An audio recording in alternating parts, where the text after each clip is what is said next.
Huwag kang magsinungaling, Junior. Huwag kang magsinungaling, Lisa, dahil soon ilalabas ko ang ebidensya ng pakikipag-meeting mo kay Cassandra Ong. Kaya itigil nyo ang panggigipit nyo kay Spokes Harry Roque. Dahil kayo ang tunay na mastermind ng Pogo. What's up mga kababayan? News that matters here. Dito sa video natin ngayon ay ating panonoorin o pakikinggan si Madam Maharlika.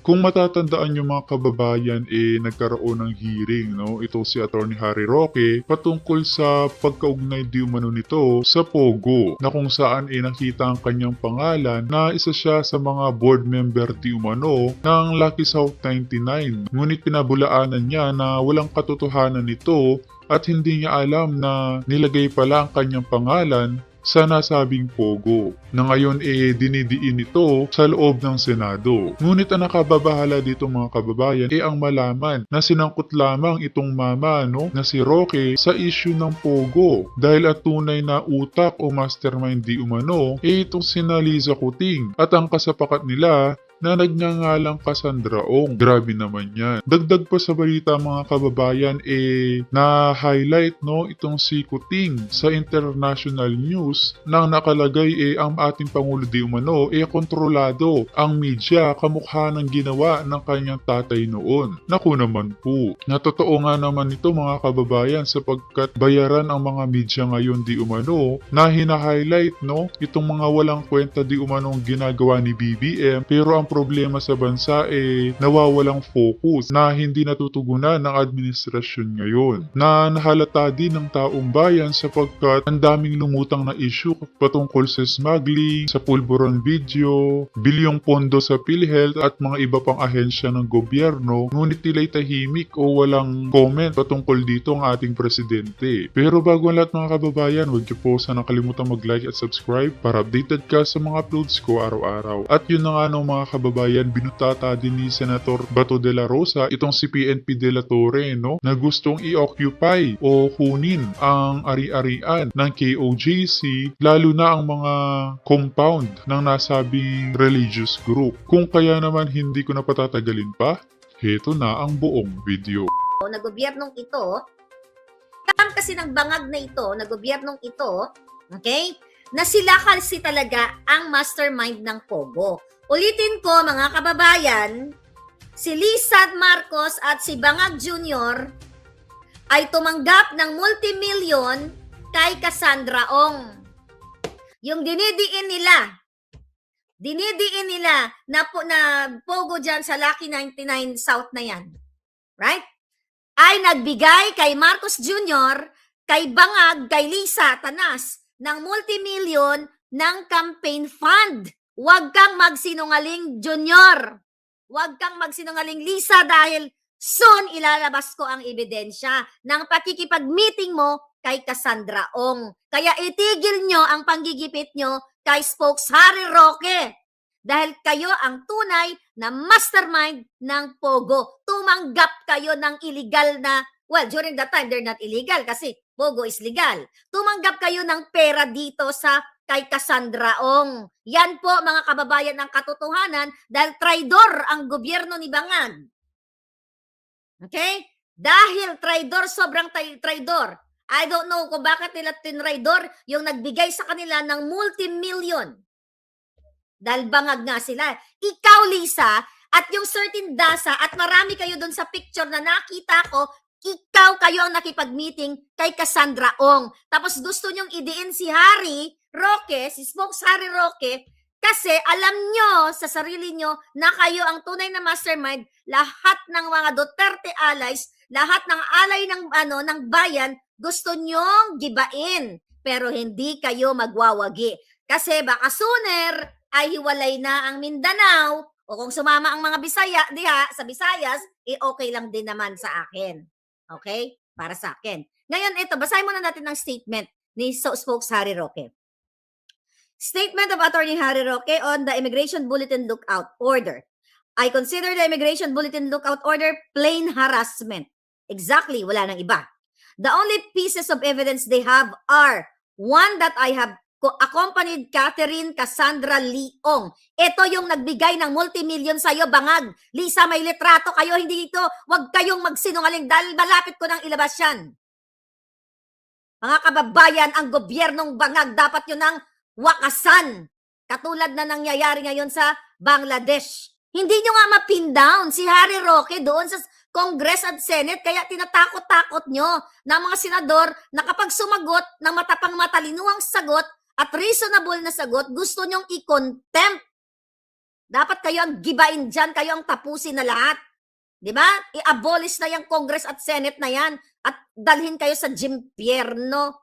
Paulit-ulit na lahat kayo, gustong harasin ng gobyerno ni Bangag. Kasi masyado na pong malaki ang impact sa kanila ng kanilang kabudulan.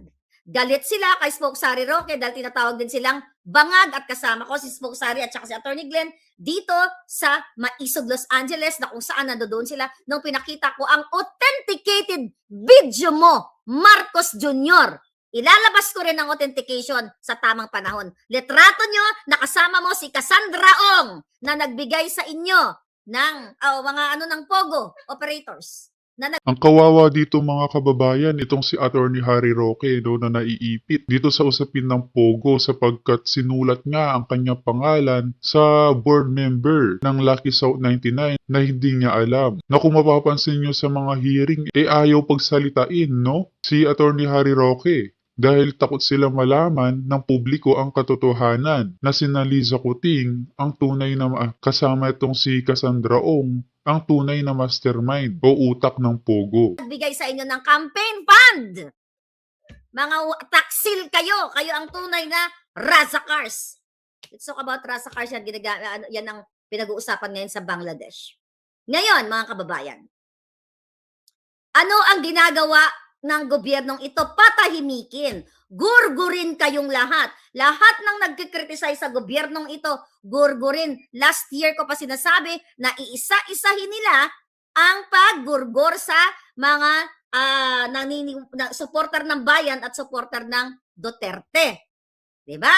So, ang ginagawa nitong immigration na ito, at sa utos ni Lisa Tanas, lahat si Lisa may gawa nito. Lahat si Bangag, lahat ang may gawa to. Ganito ka vindictive narcissist ang mga yawa. Why? Kasi gusto nga nilang mamayagpag sa kanilang ini-enjoy ngayon na nakaw na pwesto o bangag na pwesto. Nakita nyo, balikan natin yung 5,500 na baha, ay na flood control, binaha kayo, basura, na may kinuha na tunod-tunod na basura, bigas na 20 pesos na hindi natuloy, yung build na hindi naman natuloy, puro na lang pulburon-pulburon, yung pag-appoint sa smuggler na Michael Ma, yung pag-smuggling business ni Marcos Jr., pulburonic, name it, lahat ng kaletsyehan sa Pilipinas, ito'y nakita ninyo. Ngayon, the ultimate solution of this bangag to shut us down. Instead na improve nila yung kanyang sarili, bigyan kayo ng trabaho, ayusin ang ekonomiya, totoong magkaroon ng mga investors sa kanyang pag-ikot, pero hindi yan nangyayari kasi kaletsyehan lang yan. Ang totoo, kaya umiikot si Bangag Jr., masarap suminghot ng pulburon sa Cloud9. Sa clouds, literal na clouds. Kaya ngayon, ginigipit si Spoke Sari Roque, walang kaso, bibigyan ninyo ng what? Immigration lookout. Oh. Kasi para what? Para bigyan nyo ng perwisyo yung tao. Kasi mga kababayan, gustong pigilan ng bangag na to yung pag-around the world ni Spokes Harry Roque sa iba't ibang bansa. Iniimbita siya. Actually, Spokes Harry Roque, I don't know kung na-receive mo, Toronto, Canada is inviting you. Diba? Paris, all over the world. Umiikot dahil iniimbita siya ng mga OFW, ng mga kababayan natin, not only Spokes Harry Roque, but lahat ng maisog. Even ako, iniimbita ako all over the world, believe me. Okay? Ngayon, gustong pigilan ng bangag ng gobyernong ito para hindi maging visible yung allies ni Pangulong Duterte at allies ng taong bayan na nagsasalita laban dito sa bangag na ito. Hindi pa ba sapat ang video pinakita ko? Hindi pa ba sapat yung statement ni Cathy Binag? Eyewitness coming from mismo doon sa nakita ang pangyayari. Kaya gusto tayong i-take down ng mga ito. Gusto tayong gurgurin. Hindi sila magwawagi. Hindi magwawagi itong mga inayupak na to. Look at the Prime Minister, Sheikh Hasina of Bangladesh. 15 years, siyang Prime Minister. Okay? 15 years pero naipatumba siya. Ginorgor siya. You know, not literal, ginorgor siya ng mga sambayan ng Bangladeshi. Okay? Ginorgor siya ng bonggang-bongga. Later on, pupunta tayo dyan, mga palangga. Ngayon, ito'y pwede rin mangyari, kasariwa lang. They started, yung mga estudyante ng Bangladesh, nag-start sila noong July 16, na sila ay nagprotesta sila sa kanilang gobyerno dahil ni-reinstate itong job quotas na tinatawag. O ang sambayan ng Pilipino kaya kailan, no? Di pa ba sapat ang mga pulburon video na lumulutang sa social media para di mang-angklas, di umano? Kasi kung ating iisipin mga kababayan, wala nang kinabukasan ang inang bayan sa kamay ng mga Marcos. So sa Bangladesh, mga kababayan, okay? Sa Bangladesh, meron silang batas, okay, na job quotas na tinatawag. Na ibig sabihin, 30% of jobs in the government ay ibinibigay, okay, binibigay sa mga freedom fighters. Ano yung freedom fighters? Ito yung mga anak, okay, mga anak ng freedom fighters. Ito yung mga anak at mga kaapu-apuhan ng mga lumaban noon sa Pakistan, West Pakistan, and East Pakistan. Ang East Pakistan, based sa ating pagsasaliksik mga kababayan, sila ay, ang pananalita nila, ang dialect nila doon, o dialect tawag, ang language nila is Bengali. Noong 1971, because of this na nangyayari katulad sa Pilipinas, yung problema sa ekonomiya, gutom, political differences, cultural differences, di ba? Parang tayo, Davao, not only Davao, Mindanao, Bisaya. Pag nagpunta tayo sa Luzon, binubuli tayo ng mga jutang ginines sa Imperial Manila o sa Luzon. Di ba binubuli tayo kasi matigas ang dila natin. Noong 1971, mga kababayan, sa Pakistan, East and West, nagkagulo sila. Okay? Dahil sa cultural differences, dahil sa mga pangbubuli din ng West, which is the Pakistan now. So dahil nagkaroon sila ng conflict. So, the conflict started March 26 na nag-end, madugo ito yung conflict nila. Pero, it's so sad. Minsan, okay, sige, tsaka ko na sabihin yun. So, March 26 to December 16, mga kababayan, ay nagkaroon ng kaguluhan sa East and West Pakistan. Nagtapos noong December 16 dahil sa tulong ng India. Kaya nagkaroon ng Bangladesh Liberation, 1971. So yung mga lumaban noon na mga Bengali o Bangladeshi, ang tawag sa kanila, meron, dahil nagkaroon sila ng liberation, nagkaroon sila ng batas na 30% of jobs in the government will go to the mga anak at mga kapu-apuhan ng mga freedom fighters na lumaban doon sa West Pakistan. Okay? So ngayon, mga palangga, bakit sila nag-alsa ngayon? At bakit nananalo ang bayan? Okay, later on. So ngayong buwan na ito, July of 2024, mga kababayan, okay, yung batas na yon actually, na 30% or job quotas nilang tinatawag, ay tinapos noong 2018. Kumbaga, kumbaga wala na yon, na-abolish na yung batas na yun noong 2018. Kumbaga, equal na lahat ng Bangladesh citizen, you know, pwede nang mag-apply sa government jobs, whether you are a freedom fighter's child or apo. So, wala nang ganun. Kaso ni-reinstate ngayong July, ngayong taon na to. Ni-reinstate, kaya ang mga kabataang estudyante, nagwala sila. Nag-alsa sila ng bonggang-bongga na sinasabi nila, wag nang ibalik ito. Kasi hindi ito ay unfair. Dapat opportunity to all. So ngayon, mga palangga, ano ang nangyari dito? Nagwelga sila simula noong July 16. Madugo. May mga nasaktan, libo ang nasaktan, may mga nagurgur, literal. I think, based doon sa news, 300 mahigit ang nagurgur. So ano nangyari? So during that time, noong July 16, 2 weeks, bakit na ngayon? July 16. During that time, nagsalita yung kanilang Prime Minister. Okay? Bakit natin to inire-relate? Later on malalaman nyo.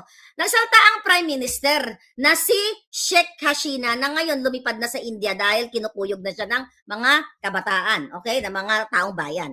So ngayon, ang sabi niya, ito daw ang mga nagpo-protestang mga kabataan na nagde-demand ng equal opportunity, totally abolish that 30% quota na yan, wag nang ibalik yung batas na yan kasi unfair yan. Dapat ang trabaho sa government ay equal. So ngayon tinawag ng Prime Minister itong mga kabataan ng Razakars. Okay? Ano ibig sabihin nun?